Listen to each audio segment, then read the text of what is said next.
Hi there, friends. Welcome back. I am your host, Romedy. Today we're going to look at challenge number 3. You are correct. You have not seen challenge number 2. I skipped over it. It was going to be difficult. So I skipped over it for right now. I haven't had a whole lot of time. Not your fault. That's mine. But this is challenge number 3. We wanted a compact auto-melon farm, and I think I actually took it one step further. This is not only compact, but as it uses no redstone dust, it is tileable. So, yeah, pretty proud of that. Melon forms in there. A bud switch is then going to push down into what you've got down below. We'll do again. Pretty neat. My tests have shown this to be about 85 to 90% efficient. Every now and then you will get a melon that gets caught up on top, but by and large we've got 38 out of 40 possible melons down there, so statistically we are doing pretty good. Now, some of you may have noticed that we are using a bud switch right here on that piston. There's a couple melon right there that we're going to lose. That's all right.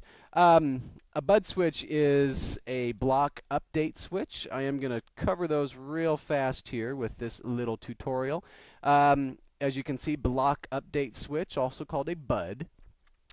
These were discovered quite a while ago by our good friend Etho.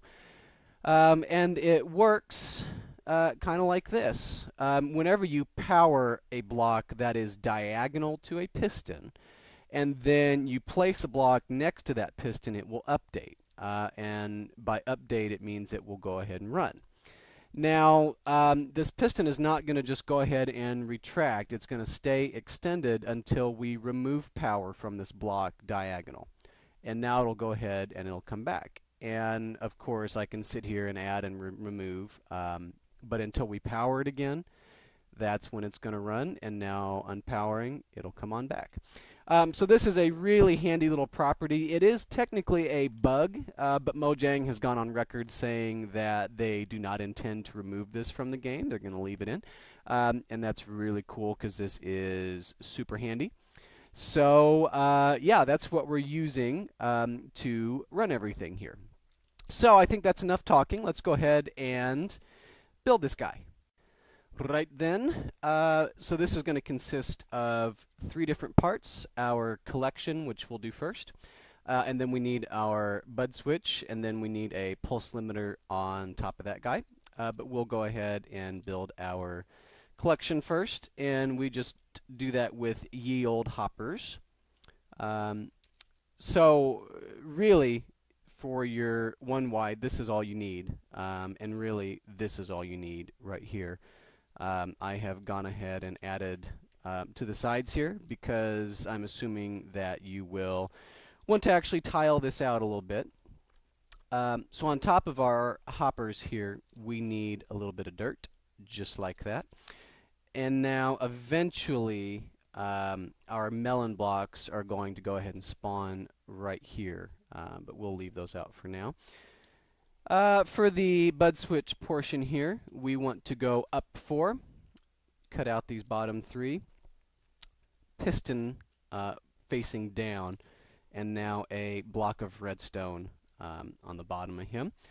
Facing away from that, we want a repeater so that when this piston gets updated, it will now read from that repeater right there. And now we're going to do a little bit of carrying signal with some torches, and this is how we're going to avoid using any redstone dust in this guy, just like that. So we're going to go 1 torch, 2 torch, 3 torch. This is the one that we're actually going to use for our pulse limiter. I'm going to go ahead and add him right now.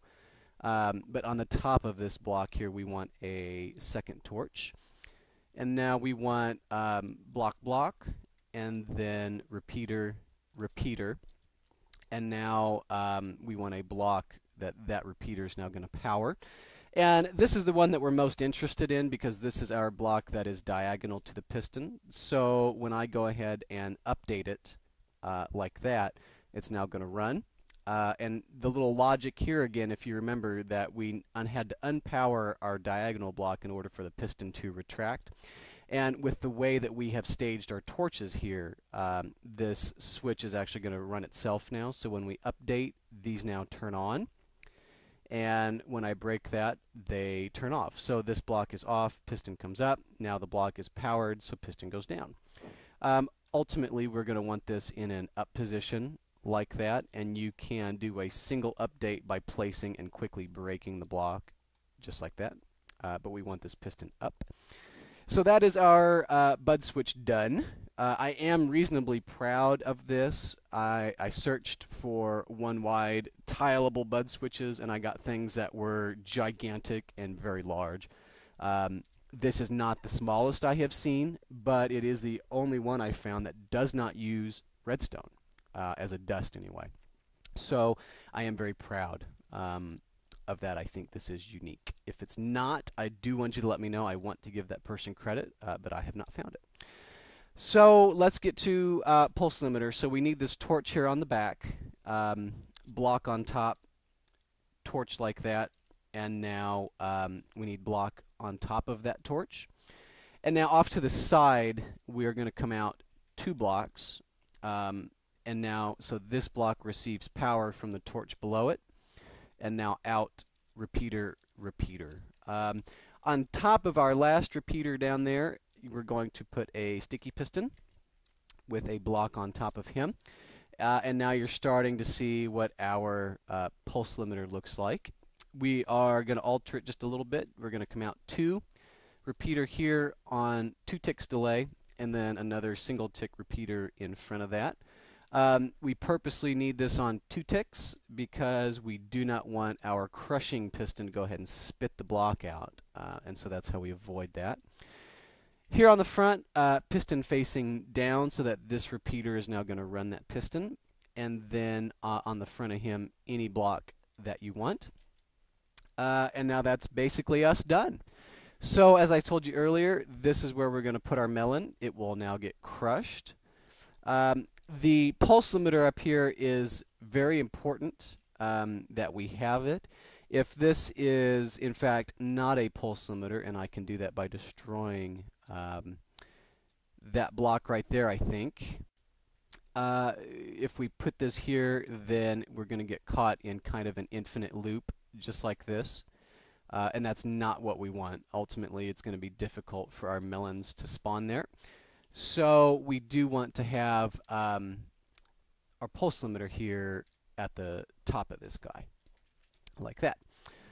And now, as you can see, because this is all torches and repeaters, this is actually, like I said, tileable. So we can go ahead and build lots of these guys in sequence, left and right, which I think is pretty cool.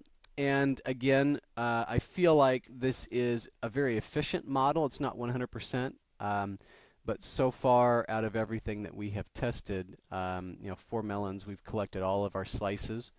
So there's our first one that we're going to lose. So 1 out of 29 slices is pretty efficient, I think. So yeah, that is pretty much our little melon farm.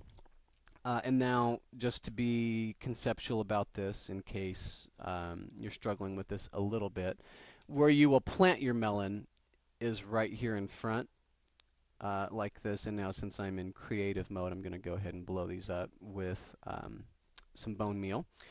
And now, we do need some water with this, and our collection chest here is maybe not in a real good spot. We'll just go ahead and carry our dirt out like this. And now if we go get any half slab that we want, we can put that half slab right there. And that'll still allow us access into our collection chest. And now we need a bucket of water.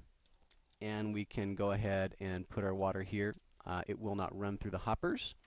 It will not run by our slab, but it will go ahead and water all of our melons there. So then this line in front will be where your water is. So that's that, I think. Pretty much done on this guy now. pretty happy with it. So we'll consider challenge 3 complete.